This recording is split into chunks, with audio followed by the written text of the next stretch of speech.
what is the most optimal way to run this.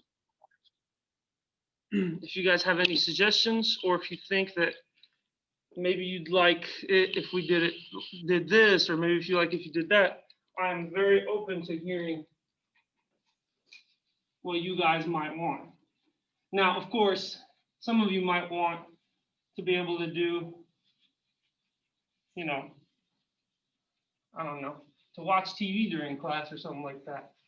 I hope not, but yeah, you know, I need valid suggestions that are conducive towards learning the material, because I aspire to get through this whole book and maybe even go on to another book this semester.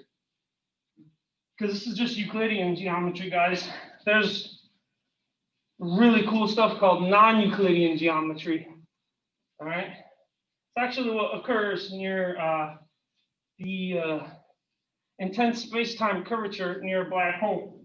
So you guys know that the sum of the interior angles of a triangle is equal to what? Yeah. Let's give it alpha. Theta plus alpha plus beta should equal 180, right? Well, this is only true in flat space. In curved space, cool things happen. So if you have positive curvature, your triangles end up looking like this, where theta plus alpha plus beta will be greater than 180. Furthermore, you can have, this is positively curved, you can have negatively curved space, where the sum of the interior angles, guess what? Will be less than 180. And so geometry, as we know it, functions differently in these kinds of spaces.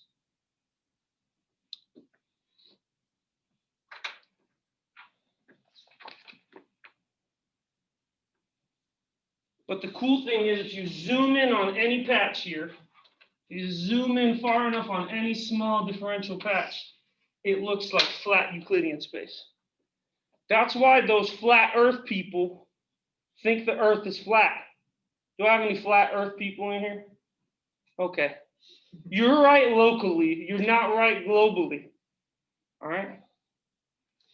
You would think after having pictures from the moon that, you know, it was all staged anyway, so.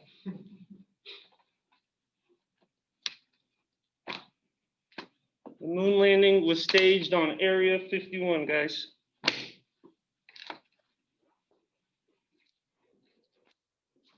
I mean, maybe it was, who knows? I wasn't there, right? I wasn't there to check those people on the moon. Maybe it was. That, I would say that the fact that the Earth is a sphere is less debatable than whether we actually go on the moon. Not that I think that it's debatable at all. Okay, so you guys are working through that 1.1 homework. On Thursday, we'll talk about your solutions and any parts of that in which you got stuck on. Okay, now we're moving on to the section 1.2 called the language of geometry.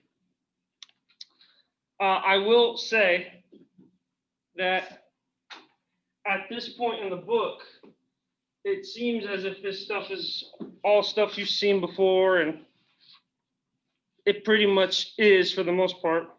However, give it a section or two and it's going to ramp up and get very cool. Okay? So before I let you guys go on and try and solve the problems in this section, we're going to have that first lecture, and then I'm going to let you guys loose so that you can attempt to solve these problems. Okay, so we're going to do some definitions here. Let's define a point. A point is a single location in R cross R, denoted as R2, two-dimensional Euclidean space. Okay, and geometry will denote a point with a dot and a label, like a P or an A or any kind of label you want. we'll denote it as a dot and a label. Okay. Is everybody familiar with this notation here? Yeah, okay. This just means take the Cartesian product of two real lines, giving you a plane. Okay. So clearly, since we're in two-dimensional Euclidean space, 2 points are separated. Let's say P1 and P2. Clearly, the distance between them is given by the distance formula. As you guys know, this is just a consequence of the Pythagorean theorem, where P1 is x1, y1, and P2 is x2, y2. The distance between them is given by the standard Euclidean metric. Now, we're going to say a point C lies in between A and B. So let's say I have a point A. Let's say I have a point B. We're going to say a point C lies in between A and B. So if there is a straight line going through C that connects A and B, that is what is defined as being in between 2 points in 2 dimensions. Okay? So C is in between A and B. Geometrically is represented by this situation, where the only way I can walk a straight path from A to B is if I must encounter C along the way.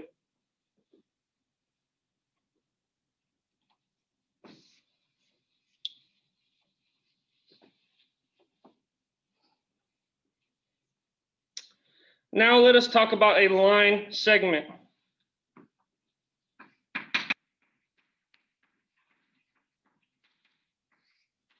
A line segment X is the set of all points that lies between A and B. So if X is equal to AB, this implies that it's the set of all C, an element of AB. You can say such that C is between A and B if you want to characterize this set in your standard way.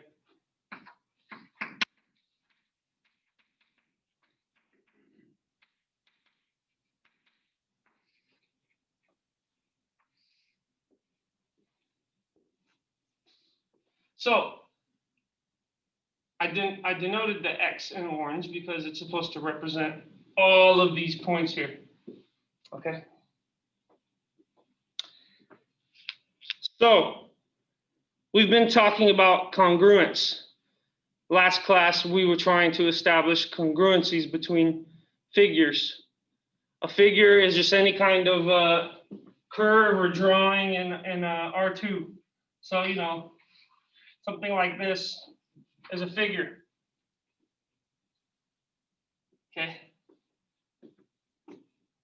In chemistry, this is a cyclopropane attached to an ethane. But we're not in chemistry, this is geometry. But anything in 2 dimensions that could be represented on a flat surface is called a figure. And let's talk about how 2 line segments will be isometric to each other. Or if you say congruent to each other. What if I had a line segment like this? What if I had something like this? C connected to D. Can we establish that AB is somehow congruent to CD?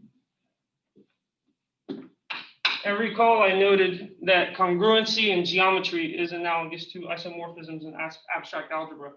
It's also analogous to homeomorphisms in topology. We aspire to find what geometrical figures are equivalent. We're going to talk more about that and why that's important in everyday life and in just to us mathematicians. We don't really care about everyday life. We just care about the abstract concepts in our brains. It just so happens those concepts can actually translate to everyday real life and occasionally become practical. That's why they didn't do it away with us nerds back in the day. Back in the day, they needed warriors and whatnot to go fight for pillage new lands, and the nerds kind of got swept away. But guess what? We were useful to them because we were able to do calculations and whatnot. All right. Nowadays, the nerds have taken over.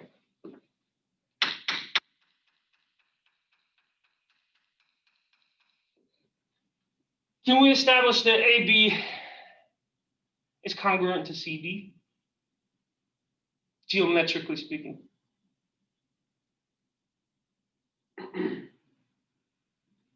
If they're the same length, can we establish that? Absolutely correct, Caleb. There's Caleb and Caleb. Alexis, Colton, forgot your name. Bailey. Bailey, I don't even know your name. Cam. Cam, Bailey, and Cam. Okay. All right. We got Caleb and Caleb, Alexis. No, I pointed to the wrong person. Caleb and Caleb, Colton, Bailey, Alexis, and Cam. All right. Absolutely correct, Caleb. If they're the same length, then they should be congruent because it's a simple translation and rotation away of being the same thing, right? They'll perfectly overlap on top of each other. That's absolutely correct. What you just said is actually going to be part of one of our axioms that we'll be talking about. Okay, just give it a second. First, before we define this is this long and this is that long, we have to define a unitary length. We have to define what is a length. What is a unit? And here's how I can describe that, okay? Let's say we have 1 meter. All right. When we define length in terms of meters, it's just 1 meter. But what if we define length in terms of centimeters? How many centimeters is this?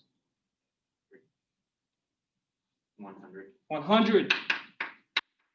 So when you define the unit to be a meter, you just get 1. The length is 1.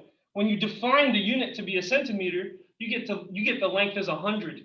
What if you define that the unit is millimeters? Excellent. You get 1,000 fundamental units. When you say that the fundamental unit is a millimeter, then that same length that we assigned 1 to, and that same length that we assigned 100 to, now we're assigning 1,000 to. So that's why it's important to establish a unit length, a unit measure. So first we must define a fundamental unit measure.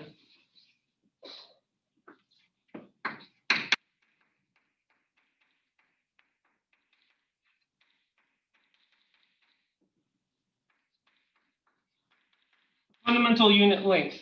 In geometry, these geometers, us geometers, if you will, because we're geometers as well. Us geometers,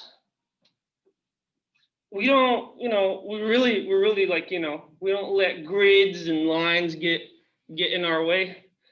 Geometry people, we don't really like grid lines. We like no lines on our paper so that we could just draw freely and not have anything intersect with our creativity.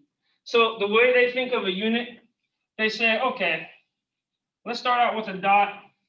Let's label this point O, maybe for origin. And then let's let it go out some agreed upon distance. We all agree, we form a consensus that if we move this much and we end here at I, we agree that on our measuring tools that this is 1 unit. Some other geometry class somewhere else might think that this is a unit. There's their O, and here's their I. Notice that that is slightly shorter. Potato, patata, tomato, tomato. It don't matter. Okay? After you've defined this to be 1 unit, then you can move on. Notice this 1 unit can be defined in terms of this unit, maybe 2 of them. But this unit can be defined in terms of that unit, we would say that it's about half of this unit. Okay. Now that we've established what a unit segment is, we can assign lengths to segments. So we were trying to establish whether some A, B line segment and some C, D line segment, if they were congruent. We're trying to establish whether AB is congruent to CD. Well, introduce the length of AB. If this is true, the length of CD, then we will see that via an axiom, we take them to be congruent because they are a simple translation and rotation away from being the same. Okay. So when we assign a length to a segment, we'll denote it with this fancy L, script L. Your textbook talks about an axiom. Okay. Axiom number 1 is on page 9, but on page 8, it talks about an axiom like so, which is historically true, and a scientist would very much agree with this way of thinking of an axiom. But I will tell you that a mathematician would think of an axiom as completely something different as this. It would be worded differently. But the textbook says an axiom is a fact that we can experimentally verify by looking carefully at physical examples. Okay. That is a very, I would say, scientific representation of an axiom, because scientists look at nature and try and have an empirical deduction from what they see. Mathematicians don't necessarily care, right? Mathematicians don't necessarily care about nature or deducing things from it. An axiom in mathematics is, I would say, a fundamental assumption in which the mathematical theory is founded upon. Okay. Who here knows about the Pigeonhole Principle? Okay. Somebody describe to me the Pigeonhole Principle in a simple example.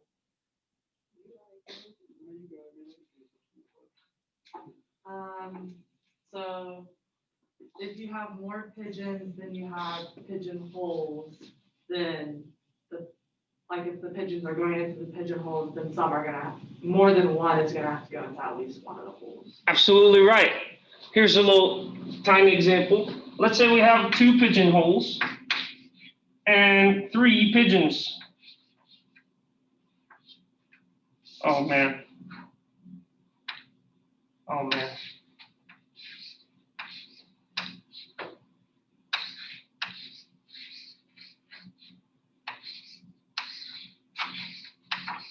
Those are my pigeons, don't make fun of them. Okay. As Bailey stated, one of these pigeonholes will occupy at least how many pigeons? 1. And then the other one must occupy how many pigeons? 2. Yeah. That's the pigeonhole principle. This is a principle that can be thought of as an axiom. Okay. But it is indeed based off of reality. One may argue that there's no way for mathematicians to come up with axioms that don't resonate with reality because we exist in physical reality. Therefore, our brains and our intuitions must have some type of influence by that physical reality. Okay. So mathematicians will say, oh, well, we come up with these axioms because they are what we feel should be true, intuitively true. Okay.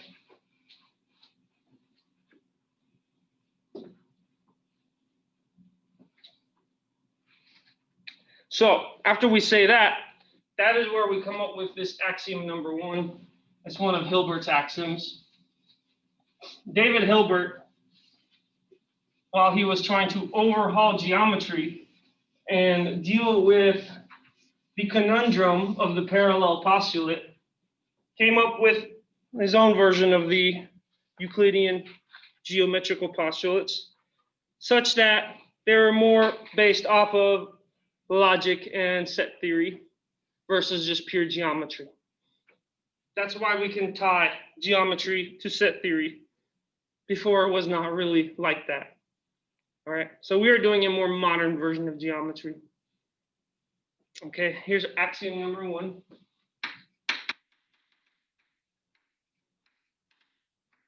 What's the first claim of the axiom? Okay. Oh, first we got to say each segment AB can be assigned a positive number, L of AB, called the length, so that the following properties hold. So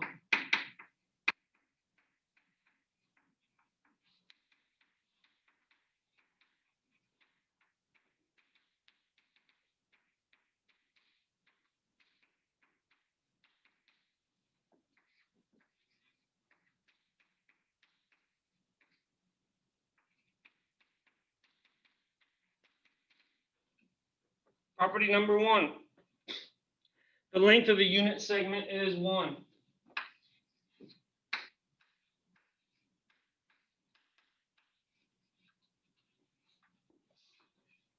Property number two,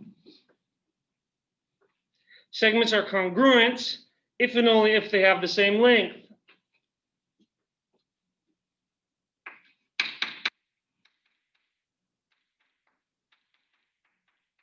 Are you guys familiar with IFF, representing if and only if? Okay.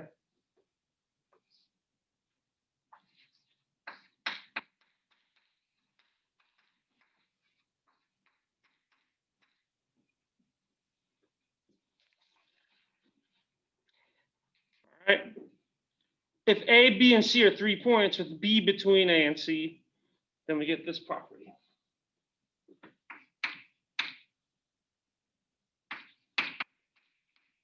I'll just geometrically draw the situation out.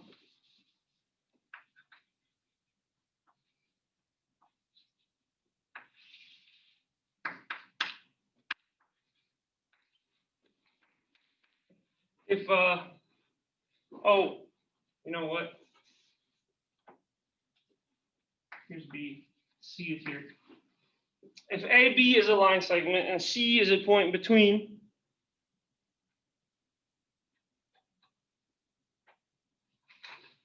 oh, B is between A and C. I had it right the first time. Okay. B is between A and C. Then this is true.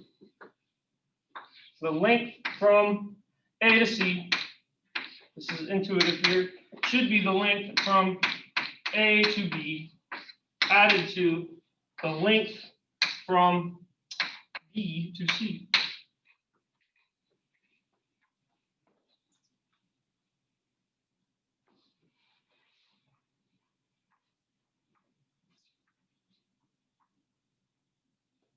Pretty intuitive, right? It's supposed to be that way.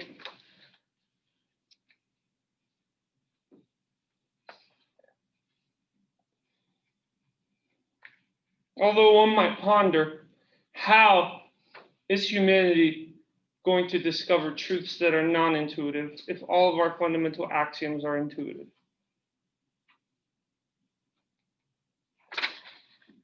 We can't, can we?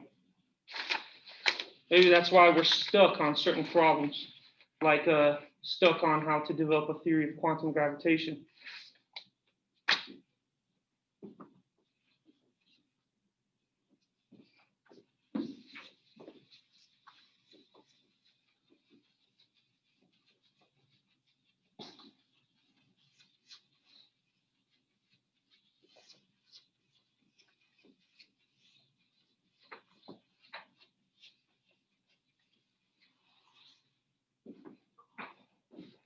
Okay, then there's problem number 14. You'll be expected to do that. I'm not going to talk about that there. We're going to move on to the rest of the definitions. Okay. It defines a circle. Okay. If 0 and P are 2 points, then C is a set of all points that make the segment with O congruent to OP called a circle. So let's say we have a point O. And let's say we have a point P. We can form a line segment between them, OP. Okay. This is saying that we can define a circle to be the set of all points that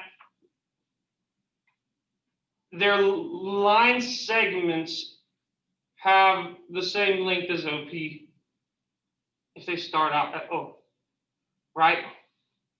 So if this is another one, P prime, that OP would be congruent to OP prime, right?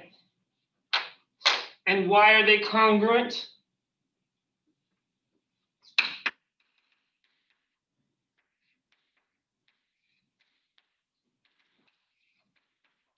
Because of this fact. In geometry, it's not topology where we could continuously transform and deform shapes. In geometry, our shapes are rigid, they don't change. We can rotate them, we can translate them, we can reflect them, but we don't stretch them out. So if they're the same length in two-dimensional Euclidean space, then we can overlap them. So the yellow is what is defined as a circle. And it's the set of points such that when you make the line segment with O, that their line segments are congruent to this OP. That's how you can define a circle of radius length OP.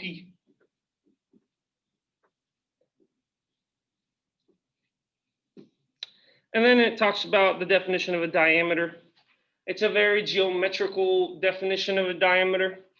Okay, it says, if this is X and this is Y, and this O is a point between X and Y, that means they're connected by a straight line. And if this is a point on the circle and this is a point on a circle and they're connected by a straight line that goes through O, the origin, if you will, then we can define the length of this line be defined as the diameter. So it's like the same concepts you guys are familiar with, but defined in a very geometrical way. Okay.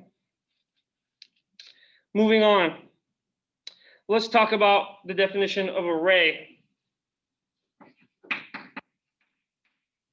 So given a point A and given a point B, a ray emanating from A through B can be represented as a line that originates from A, goes through B, and goes off to infinity. All right. So the whole thing, the ray, let's define it as R. Okay. This can be thought of as like a piecewise defined set. Case 1, it's either R is equal to A or B. So the ray can either be this or that. Case 2, R is some R1, an element of AB, just an element of the line segment. It could be at the endpoint A, it could be at the endpoint B, or anything in between. Next, it can be some R2. Case 3, where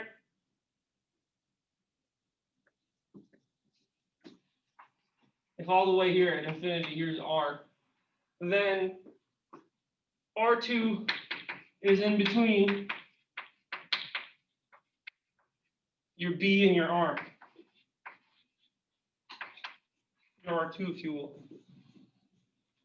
R2 is in between your B and your R, not R2. It's a very geometrical way of defining array. Okay. Back to the whole concept of a geometrical way of defining. We know that we could define a circle as S1. It could be thought of as the set of all coordinate pairs x, y, an element of R2, such that they satisfy this algebraic equation, correct? Well, that's because there's been a link between geometry and algebra.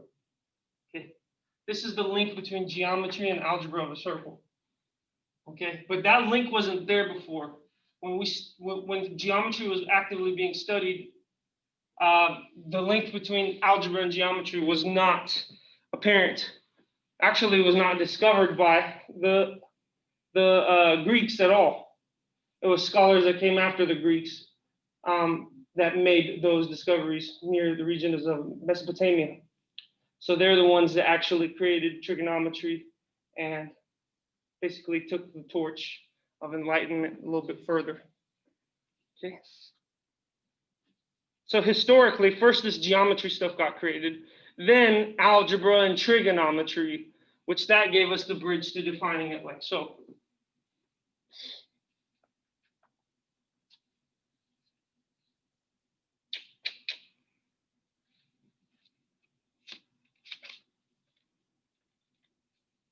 So then a line through AB.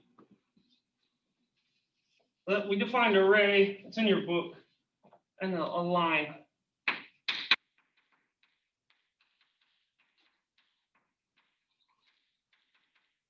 It could be thought of as AB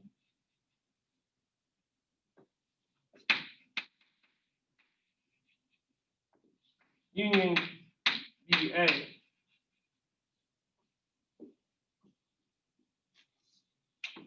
So this is AB.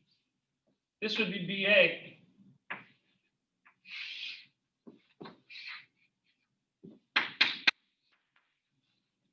Notice that when you do the set operation union, you get the whole line from this infinity down here to that infinity up there.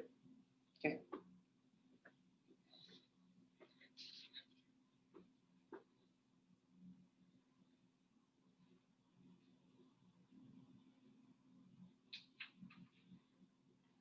So it's standard to denote this as double arrowed, kind of to represent an array going this way and an array going that way, whatever the whole thing is, that's your line. So make sure you guys adhere to this kind of notation. This represents array, this represents array, this represents a line. And you know what? The book only represents it as arrows like that, but feel free to represent it like an arrow like this. If you want to indicate that it's going a different way, that's fine with me. It's actually how I would do it. But it's okay if you just have it going in one direction. It represents array. And in the direction you want to see it go, well, you just look at B, look at A, and see, okay, that it must go following that direction.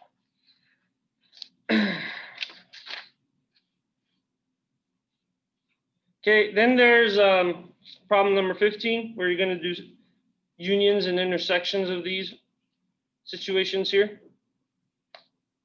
More definitions, more definitions. And I promise you guys, it gets better than this. This is a lot of kind of, standard definitions. But that's why this section is called the language of geometry.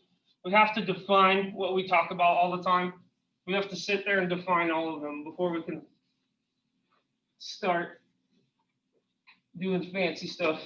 It's like with music, they teach you the scales first, and then you do the chaconnes. First, you got to learn the scales.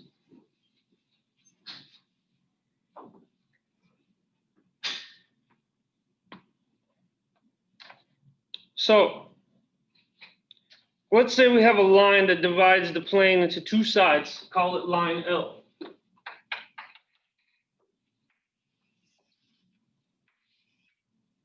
Okay.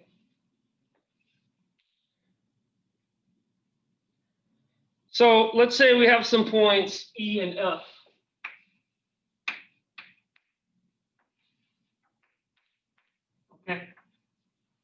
So here's some definitions here. If E and F are not on L,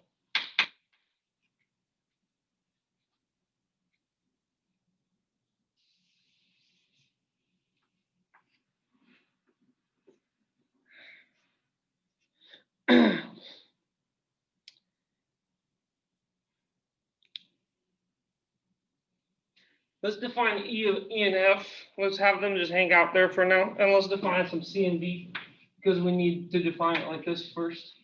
Let's put a C here and a D here, all right? We'll talk about E and F after we talk about C and D, all right? So if C and this D are not on our line L, and this line segment CD that connects them does not intersect our line L, that implies that C and D are on the same side as L.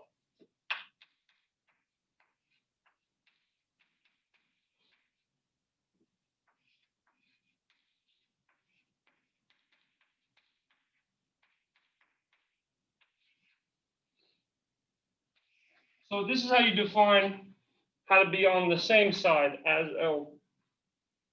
So how do you define how to be on opposite sides? Well, it's very much the same. We can say if E and F are not on L, and EF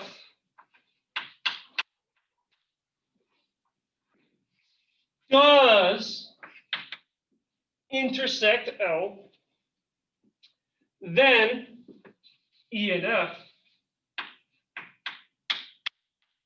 are on the opposite side. I don't need to erase this.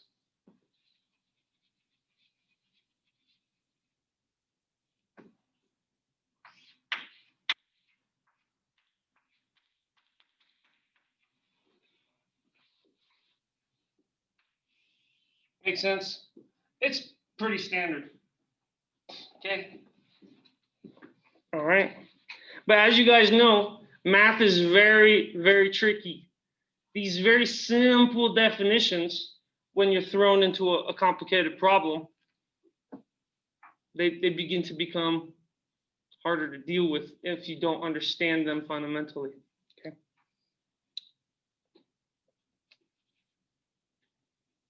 Now, here's the geometrical way of defining an angle. Very interesting.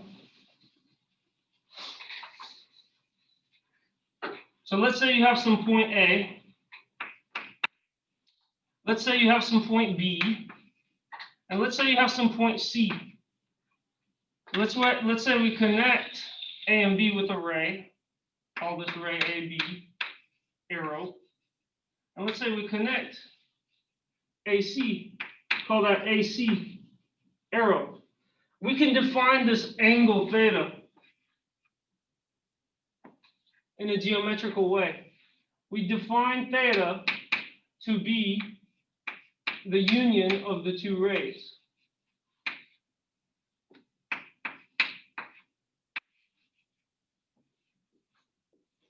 Interesting, huh? It's an interesting way of defining an angle. That's how a geometer would do it. A geometer would say that is what we define as the angle. Because that's really all they had. They didn't have the unit circle and the triangles and the connections between them. They didn't know how to connect these shapes to algebra. not as fluidly as we do today. Okay. So then some angle theta can be represented as the union of two rays, or we can say it's the same thing as angle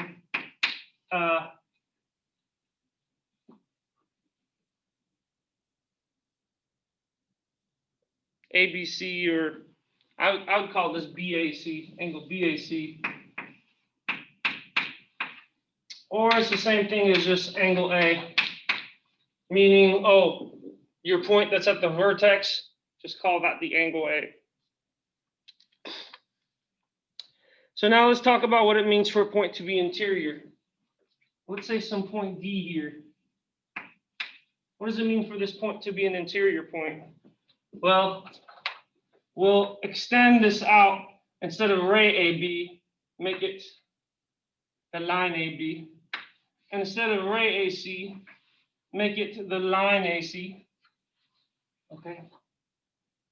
A point D is on the interior of the angle A if it is on the same side as C for the line AB, and it is on the same side as B on the line AC. That is when it will be boom, boom, boom inside this interior of this angle.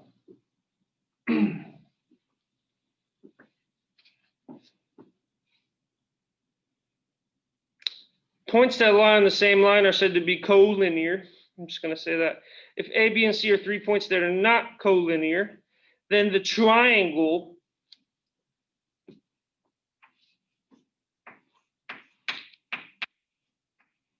is said to be the union of the 3 segments AB, BC, and CA. So let's create some non-collinear points.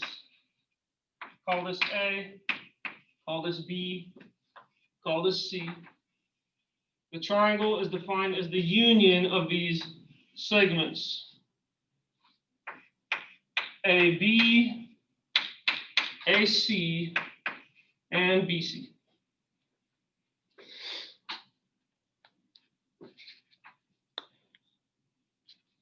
So, how could you guys prove that a circle is congruent to another circle? What's the one thing you got to check to show congruence of a circle to another circle?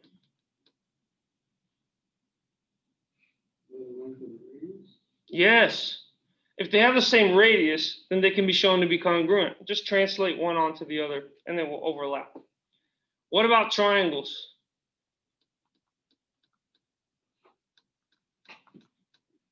Three elements of the triangle. The 3 elements of the triangle? Certain sets of 3 elements. Mm-hmm. Side, angle, side. Angle, side, angle. Side, side, side. Right. We're definitely going to be talking about that. That's actually going to be on problem number 17. Is you're going to prove congruence, meaning all of the things side, side, side, angle, angle, angle, side, angle, side, side, side, angle, angle, side, angle, angle, angle, side. You're going to check which one of these are congruent. And you know historically which ones work, but you have to show why using geometrical arguments. Arguments based off of the definitions and the concepts and the axioms of geometry. You have to show why these congruencies hold. Okay, it's really fun. You're gonna have to show it using these definitions that are presented in this section. And it's possible. So that's what's of interest to us.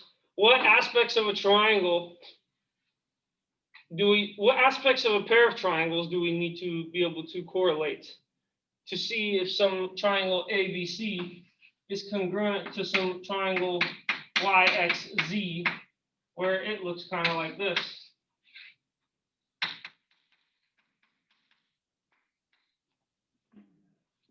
Don't forget that Yes, there's line segments. But there's also angles. So we could say that there's 6 quantities in question whenever you're presented a triangle. The leg lengths and the angle values. Okay. So vertices, you know what vertices are. Sides, you understand what sides are. Problem 16 is asking you what sequence of basic isometries can make the figures congruent. Then it asks you, can you do it only utilizing reflections? Okay. Next, it talks about the CPFC. The CPFC, or is it CP? Corresponding parts of congruent figures are CPCFC. Yeah, corresponding part of congruent figures are congruent. This is talked about all the time, the CPFC. The CPCFC. It's a dyslexic's nightmare. Okay. The CPCFC. You got to yell at it to make all the letters stop flipping. Not only do they flip this, they flip like this and they flip into and out of the plane. So sometimes they disappear.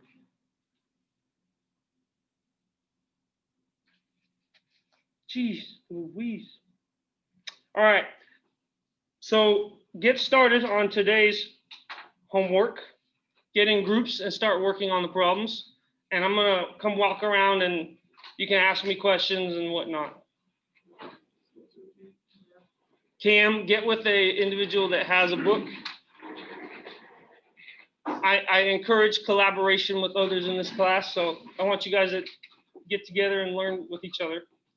But I will expect you to stay on topic.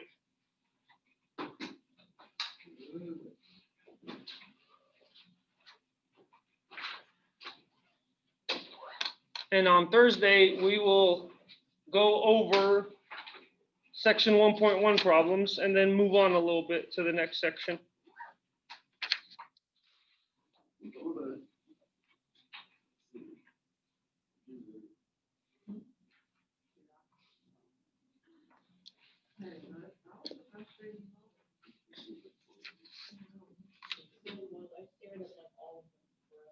Did I hear frustrating problem? No? What's going on? You guys gonna discuss it? Oh, it's for homework 1. Homework 1? It's all for colored in textbooks. Oh, do different colors imply that you believe those are The different colors are like the different congruence? If you believe all of them are pairwise congruent, therefore they form a congruence class? Okay, we'll see.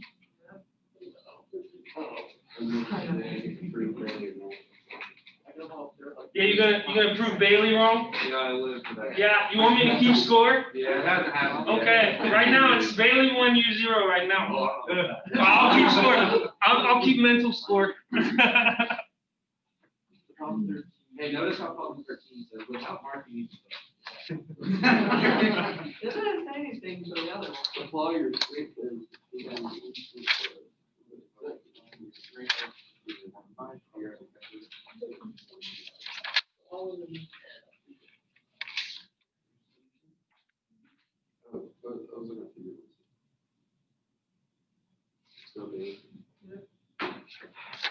This is B1.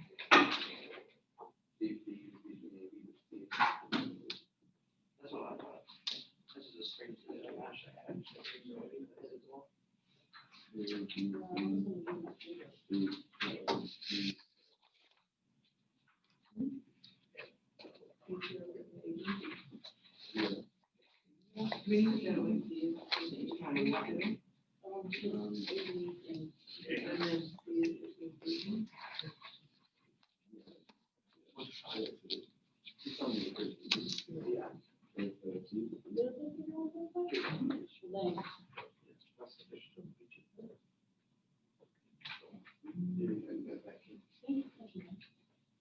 Because A, D and E are so linear. Yeah, D, It's only one degree. Yeah.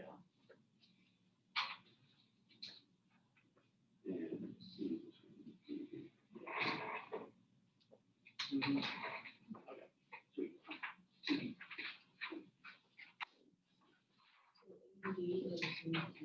No. I think so.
Is it using this up here?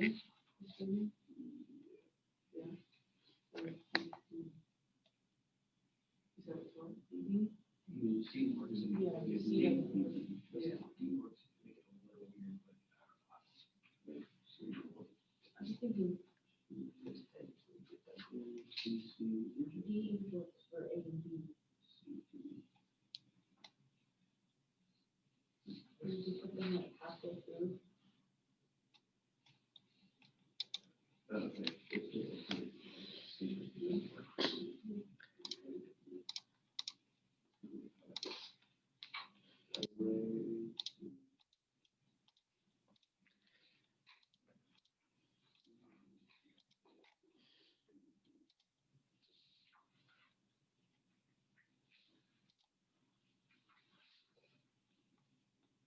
You just BB.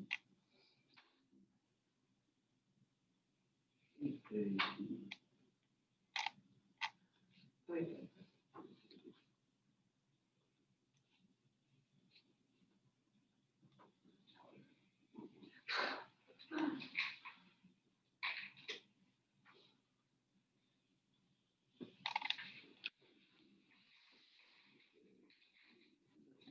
Just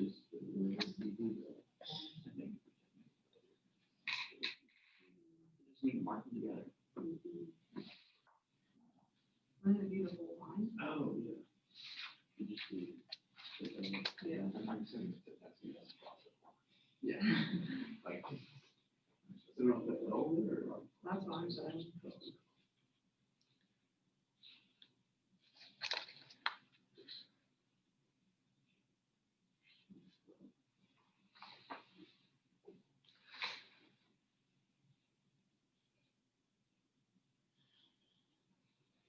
Well,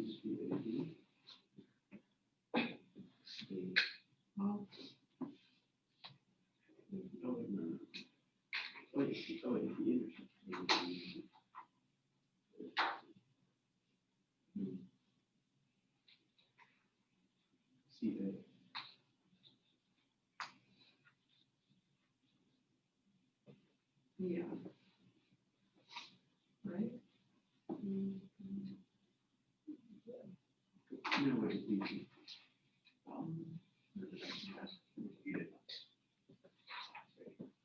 BAC, right? Okay. Because CB goes all the way down the line.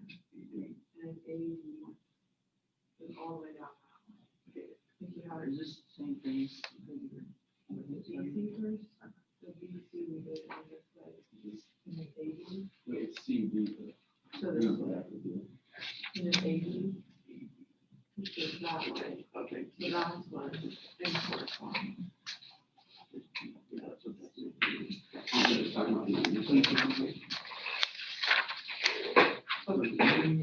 Both of, Okay. right? Yes. Am I thinking about one? Basic.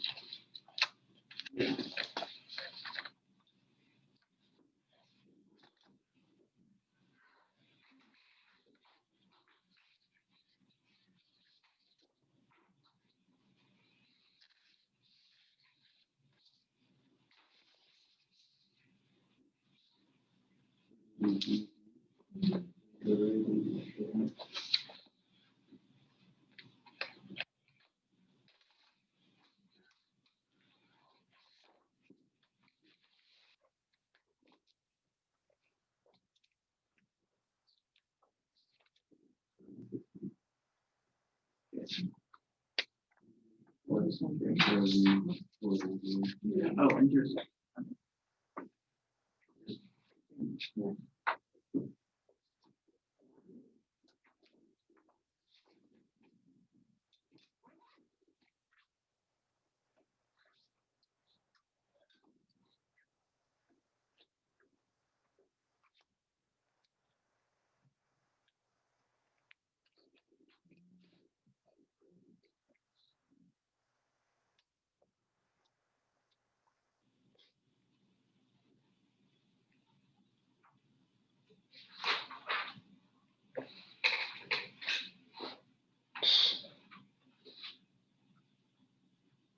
It's just great.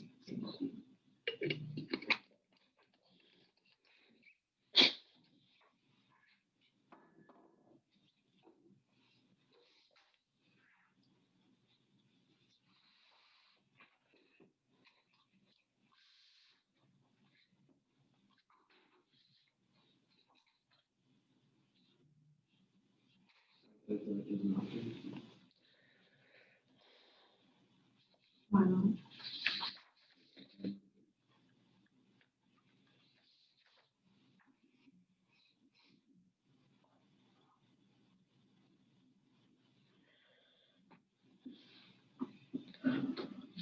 On the side. For the same. Yeah. Okay, would that be? I don't know. A line or just same. So, For the- yes, right. That's right. Yeah. So do we just take the, I think for this points or just any of But them? that one does. Say that's one. You could say, I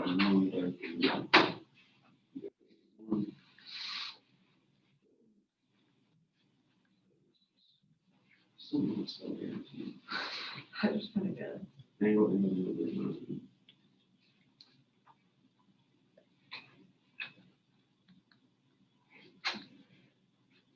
Could be a large.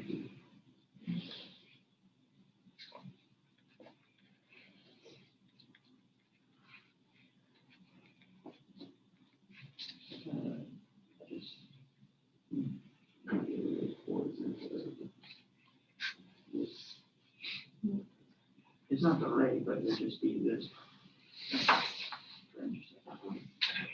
It would be this one, because it's right?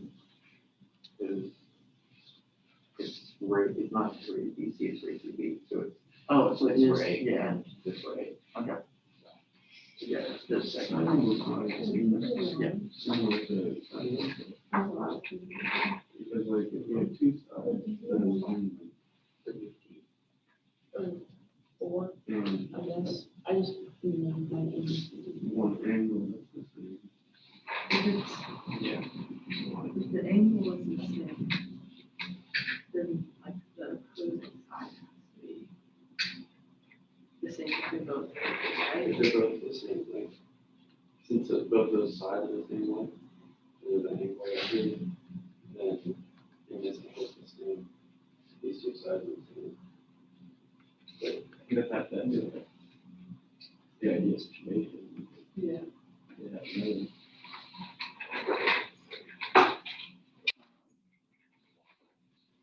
This is great. Oh, I figured it out. Just make it over. Let's say you have, Yeah. so you have this triangle.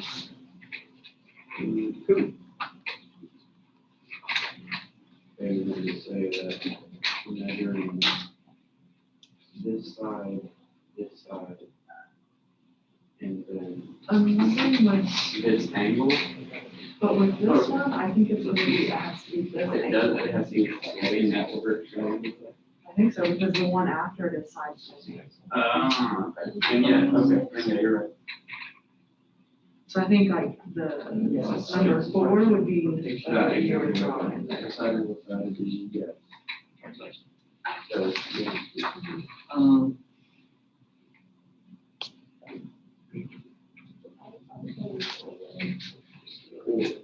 Reflection.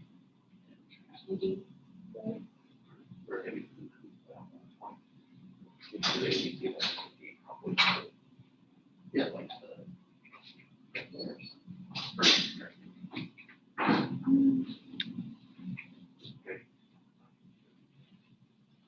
or you could rotate and then reflect.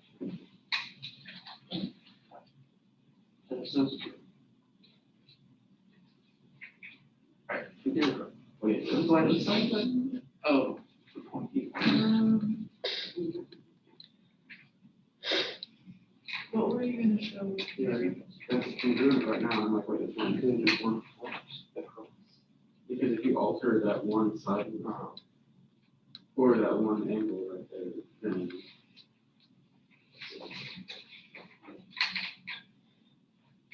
Well, I guess you could make this angle. Yeah, you can make that, so if you do like this right here, this side. And then this other thing, I think it is asking. and then you just keep this angle. Uh, If you need to not convert. Like what we just described, like we're gonna look like it and then translate the population or you're gonna rotate. I don't think we So results are shapen. Yeah. We have to, we could reflect it across this one. So that's the. I think angles are the. This on X. And we would reflect it across that one. So that's the rest of it. Oh, for that one, You don't want that, because you want to reflect it. Yeah, things I think you saw. Or that wavelength from one wave to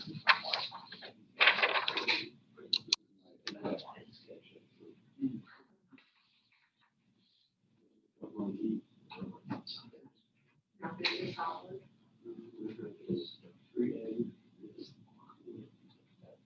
That sounds so good.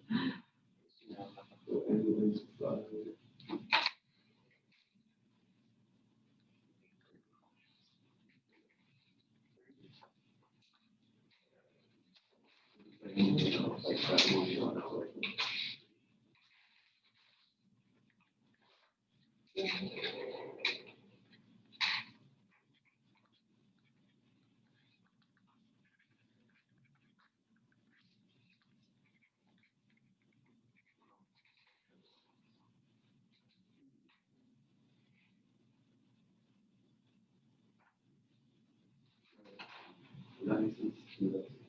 Can do that. To some extent, yes.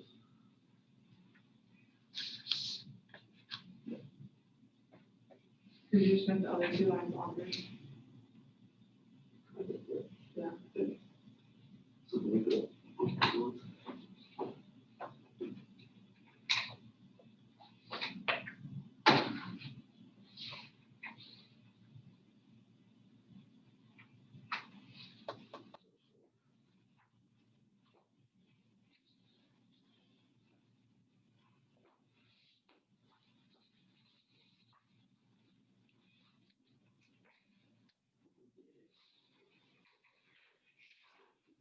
Oh, wait, okay, so we're in problem 3. That's section 3. Okay.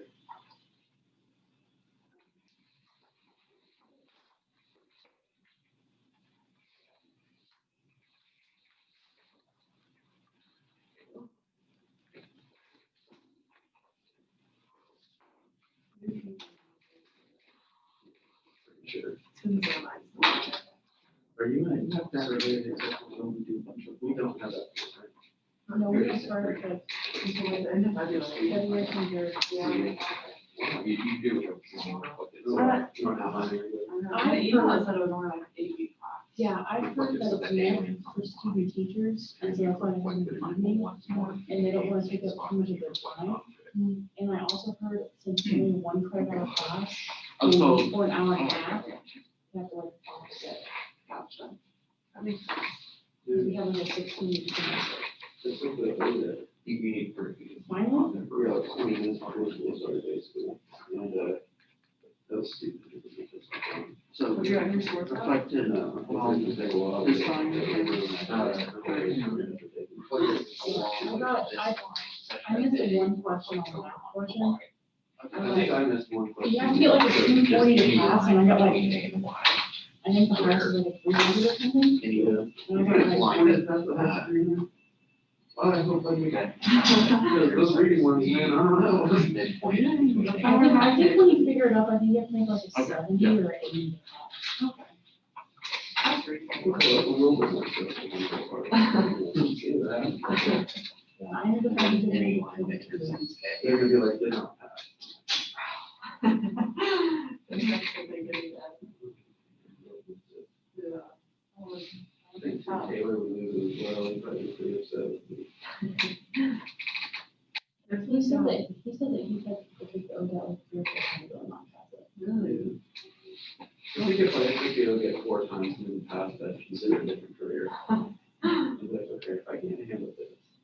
What's the, don't have to do like the OSAT or something? Yeah, that was a little harder than my idea. I'm worried about that one. I don't know why. So. Is that more like math? Across the line. You take basically everything that you've learned here, so like calculus, like all of like these things that you've learned, you add back algebra. That's brutal.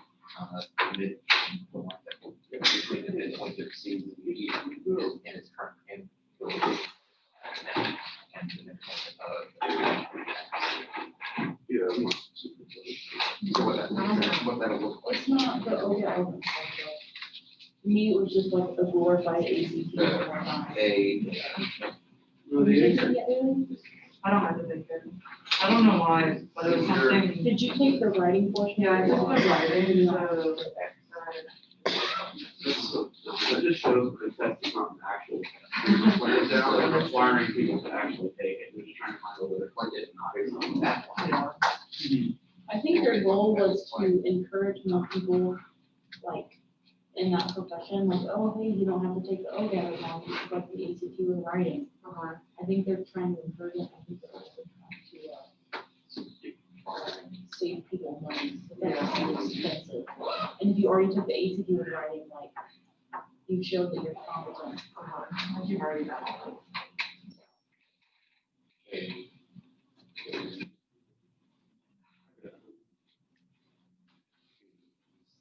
So, yeah, I'm worried about the ODAT. I don't even know if we sent this out. Well, you don't have a test, it's like a portfolio. I know, but when is that supposed to be changed? Because I've heard it talking about changing, but I don't know if it's ever officially changed yet. Really, because I still, like, right before we got out of school, I looked and the Opti is like still up, like, you still register for a test. Maybe you could do either.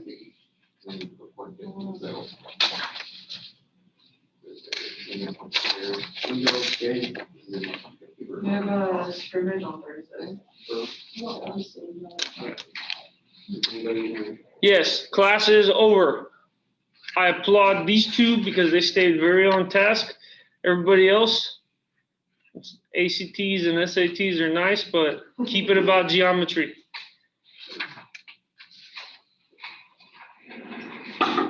Yeah, maybe it's that. Oh, you already took that? what math class are you in? Most of them. This is my only math